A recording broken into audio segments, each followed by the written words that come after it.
welcome to IBM IELTS Academy. My name is Mohammad Reza Huzubash, and today I'm your examiner.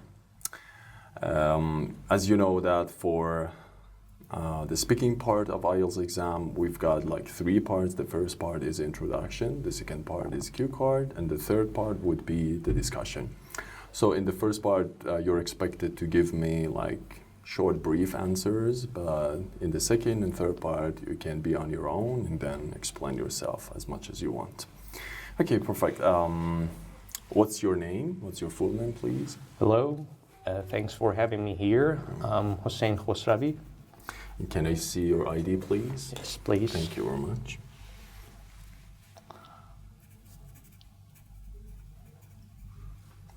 Here you are, perfect. Thank you. Okay, where are you from, Mr. Khosravi? I'm from Iran. Very good. Do you work or study? Currently, I'm actually majoring in mathematics, and I'm in my last year of, let's say, the high school, and I'm headed to, let's say, major in translation at the university. Very good. Do you have any talent or something that you're good at? The only thing, the mere thing I would say I'm good at, and I'm really skillful at it, is languages. I would say our languages. I'm actually, recently I've started learning French, and I can speak good English, and that's what I would work on to have a career in the future for myself. Very good. Do you think talent plays an important role in our lives? As Cristiano Ronaldo says, quoted by Ronaldo, would say, talent without work is nothing. So if you want to have a career in the future, planning for your future, talent would not be all the things, all you need to have. Working on your talent and putting strenuous effort into let's say your work, then and combined with talent, so that you can be successful in the future. Very good. Do you think your talent can be useful for future work? Is it useful? Yeah. Actually, as I told you, I am talented at English and French languages, and I would go on with some other languages to make a good polyglot out of myself. And yes, I would major in translation for the next year in the university, and that would be all I'm investing my time in, and that's all. Okay. Do you think people in your family have the same talent? Actually, my father and my uncle were English teachers, and I guess this is the one thing that runs in our family. Okay, Yeah. perfect. It's a kind of genetic mutation happening. Okay, perfect. The first part has been finished already, and then the second part, which is a cue card, being already started. I will give you 1 minute to study and then to read the questions and then to take notes if you want. And then after that, you have a couple of minutes, 2-3 minutes to explain yourself. So here you are. These are the questions, and then here is also the paper and the pen that if you want to take notes. Okay, your 1 minute has started.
Okay, perfect.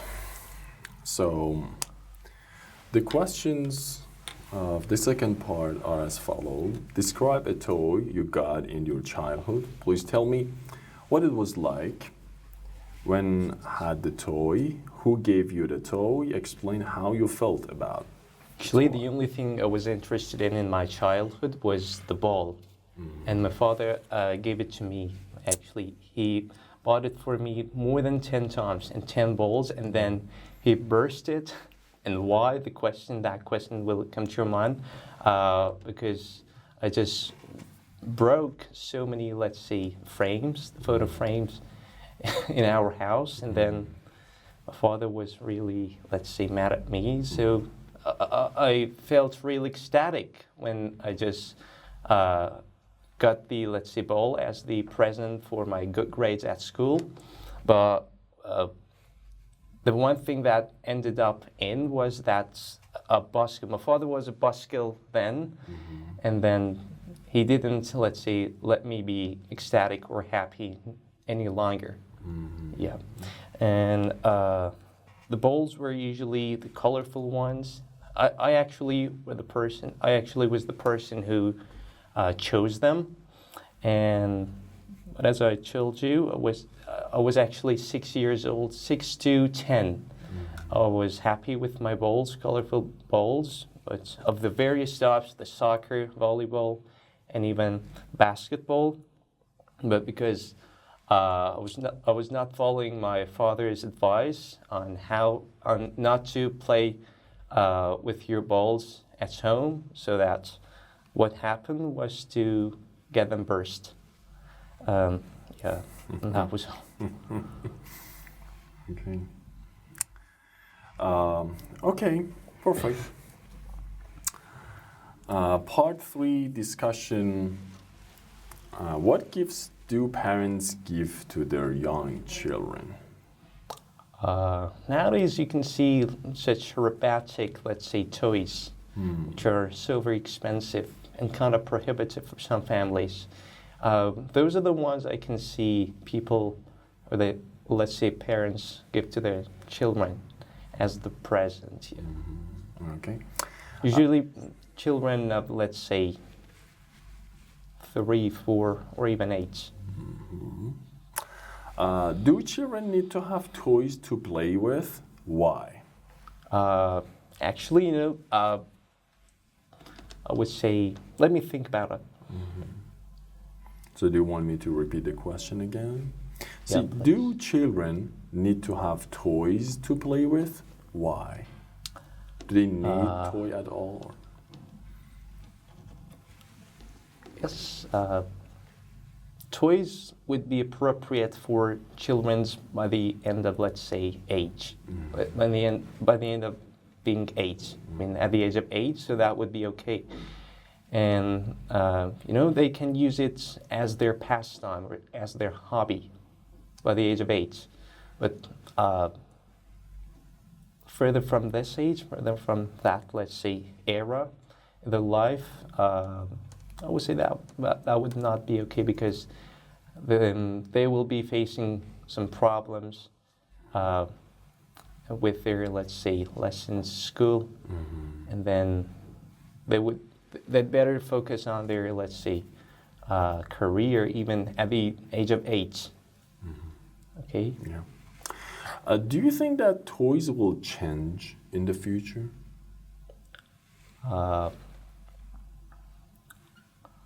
Now we have certain type of toys. Yeah, I've seen Japan has recently, let's say, improved its, let's say, toys and field of robotics, and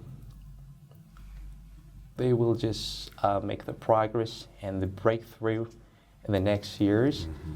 But I think what they will invent as, let's say, high-class toy would be some, let's say, robotic ones, and they can have some controllers, and that can play soccer even in a, let's say, square-shaped, let's say, pitch. Okay. Is it important for parents to give presents to their children? Yes. Yes, it is. I think the one thing that parents aim for and they give presents or gifts to their children is that they want to encourage them to do their best and get ready for their exams, or even encourage them and be pushy towards them in order to, let's say, make the progress and make the further progress. Okay, thank you very much.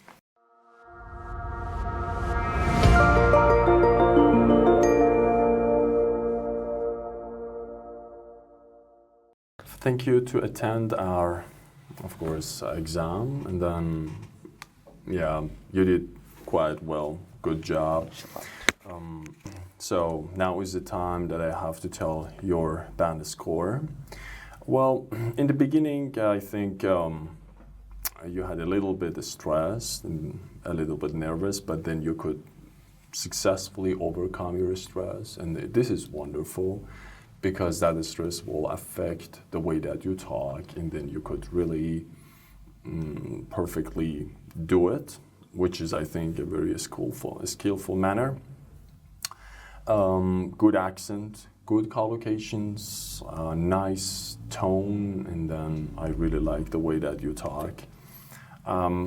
Few minor mistakes like school lessons, you know, that it might happen sometimes when you're talking to precedent, of course, the school adjective and noun, and then lack of a little bit, I think, what already was a barrier and obstacle for you to explain yourself was not your language, because you had enough control over your language, but the thing and the main obstacle was lack of general information, I call it. So you had enough... That's what I suffer, really. Yeah, you had enough talent regarding language, as you said already yourself, and then it's really vivid and clear that you can make a very, very good and brightful future in the domain of learning language. But then you need to increase your general knowledge, of course, to be able to explain, to have some data to be able to explain it and fully answer the questions. Okay, but then I think your band score would be like around 6.5, and I think 6.5 would be okay. But then if you can increase your general knowledge, you can even right now, very near future, you can really ascend yourself. You increase your band score to even 7. Thank you. Thanks a lot. Thanks a lot. I wish you the best. And then Thanks. have a nice day. You Goodbye. too. Goodbye.